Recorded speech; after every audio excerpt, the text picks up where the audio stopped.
Sound is a powerful force that we can use to protect our family, our property, and ourselves. Danger is growing out there, and you'll need all the resources you can gather to counter threats. This article will share resources and techniques for using sound to save your life in future SHTF scenarios. Sound affects us all. Figure 1 summarizes the physical effects of sound on the human body. A chart showing decibel intensity and effect of sound on the human body. 1. The effects of sound pressure on the human body. The effects of sound pressure on the human body. When a threat approaches, you have two options: fight or flight. Remain and face the threat, doing all you can to stop the approach, or run away. If you're in the city and the threat is a hostile crowd that begins looting and attacking innocent people, you can try to avoid the crowd by turning away and walking at a perpendicular to the movement of the threat, putting distance between yourself and the chaos behind you. But if you're at home, your options are reduced. You can grab your bug-out bag and get out of Dodge, hoping to defend yourself and your family out on the road. Or you can choose to defend your home and your family by sheltering in place. In this case, choose every weapon possible to keep evil from getting to you and your loved ones. Anything and everything around you becomes a possible weapon. When danger is approaching, your best strategy is to stop the threat before it gets to your home. Estimate the approximate age of the crowd so you can select the appropriate sound deterrent. The key is to use overwhelming force to change the behavior of threats. There are 4 ways to use sound to do this. Warn or frighten. Cause discomfort. Cause pain. Cause physical damage or worse. Imagine a scenario in which an invisible field surrounds your home or encampment. Figure 2. The field is comprised of a series of threat response zones in which anyone entering a field is exposed to increasingly harmful sound waves. A diagram showing threat response zones of sound. 2. Threat response zones. Zone 1, warn or frighten. The furthest out is designated the warn or frighten zone. If you could send loud sound toward a group, you may stop them. A device that directs sound onto a target is a form of directed energy weapon. In Zone 1, loud sounds and sirens could be used to deter looters.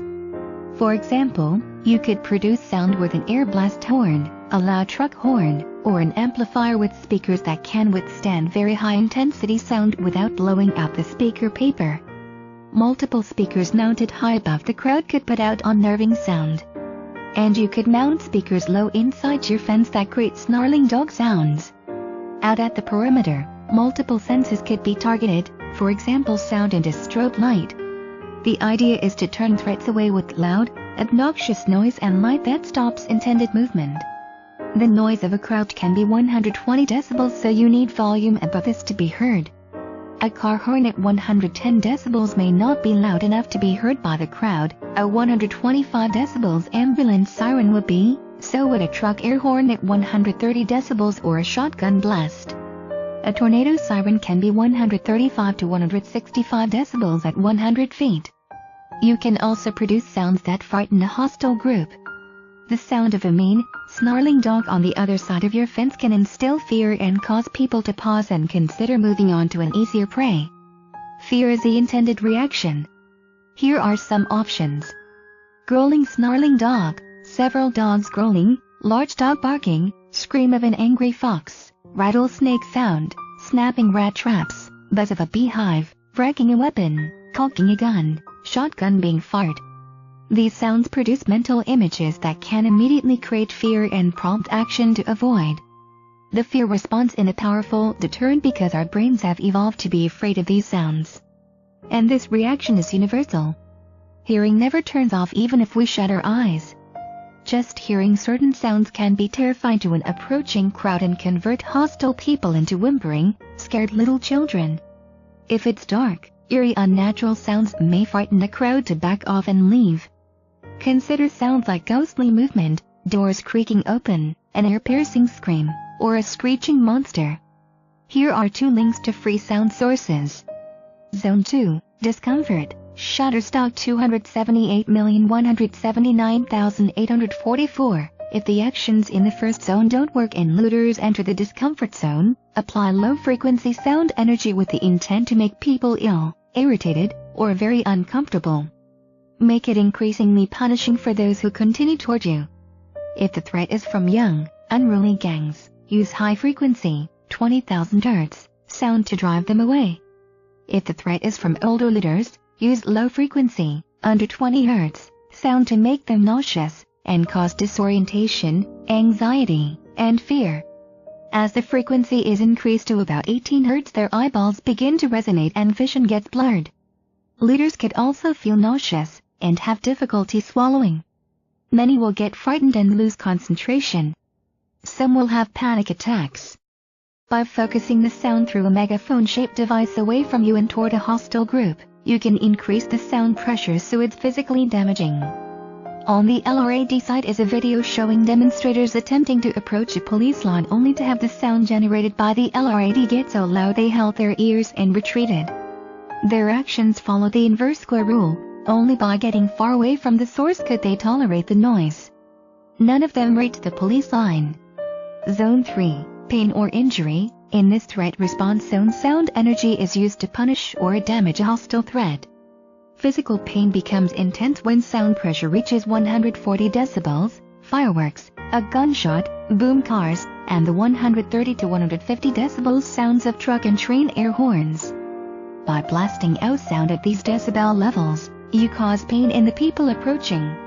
Increase the decibel and you can damage organs in the bodies of any human threat. An infographic showing the decibel levels of various sounds and how dangerous noise can be. Image via low-frequency sound, infrasonic or infrasound, at less than 20 Hz can be felt rather than heard. This sound can cause feelings of fear, anxiety, depression, nausea, gagging, painful swallowing, disorientation, and hallucination. Above 80 decibels, infrasound between 0.5 and 10 Hz can cause disorientation, increasing heart rate, rapid respiration, and high blood pressure. At 10 Hz, you can also cause pain and vomiting. The frequency determines what type of damage. Sound intensity determines the extent of the damage. From 100 to 140 decibels, infrasound can hurt. The higher the amplitude, the greater the pain and the more damage. Infrasound, 0 to 20 Hz, and low-frequency noise, 20 to 500 Hz, can cause disease to go unchecked. At 10 Hz and 80 decibels, people will become disoriented and feel extreme motion sickness. Many will begin to lose their balance. At 90 decibels, damage to the body can occur. Hearing could be the first to go. Increase the sound intensity to 100 decibels and infrasound can hurt. People may begin vomiting. At 130 decibels, people will lose the ability to understand speech. At 140 decibels, pain becomes intense. At 10 Hz and 143 decibels, gagging will occur along with pressure in the chest. Breathing can become irregular. Between 30 Hz and 100 Hz, bowel spasms and stomach disorder can occur. The natural frequency of the kidney is about 320 Hz. For the bladder it's 352 Hz and for the colon it's 176 Hz. Generate these frequencies and increase the decibel intensity to cause resonance with these organs, and you may cause them to involuntarily urinate and defecate. Soiled clothes are embarrassing and discouraging in public. At ultrasonic frequencies, people will feel the same infrasound effects but can also feel their bodies heating up and burning internally. Zone 4, Lethal Zone. If threatening people stubbornly move into close proximity to your home and enter the lethal zone, increase the decibel and apply whatever sound force is necessary to stop the threat. Caution: using lethal sound against violent people, even if they have no reservations in hurting or killing you, may make you liable in our politically correct world. It may be better to incapacitate the threat. At 140 decibels they'll feel pain. Audio pressure higher than 140 decibels can lead to painful death. At 150 decibels they'll feel sick and their chest and abdomen will begin to vibrate. Just moving about can make them vomit. At 160 decibels severe internal damage occurs. At 166 decibels these low-frequency pulses will impact their lungs and they'll have trouble breathing. Sound waves can now be produced that are so powerful they can knock down walls and shake machines apart. This kind of pressure can tear up the inside of a human.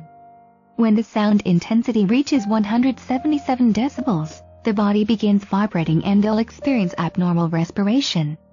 If they're standing on the ground, vibrations from the earth will pass through them, causing their whole body to move up and down at 4 to 8 Hz and side to side at 1 to 2 Hz. Bone and joint damage will occur and they'll suffer chronic exposure effects if they survive. At 188 decibels, the lungs can collapse and death becomes imminent. Sound energy at 194 decibels, even at infrasonic frequencies, can shatter bones and shake internal organs apart. As sound pressure increases, they'll stop breathing and succumb to the sonic death wave. No leader can live facing 200 decibels of sound energy. This is very serious stuff, but the objective is the same: survival. In the next article I'll discuss how you can protect yourself when using your own debilitating or deadly sound waves against others, and what to do when riders use sound weapons against you and your family.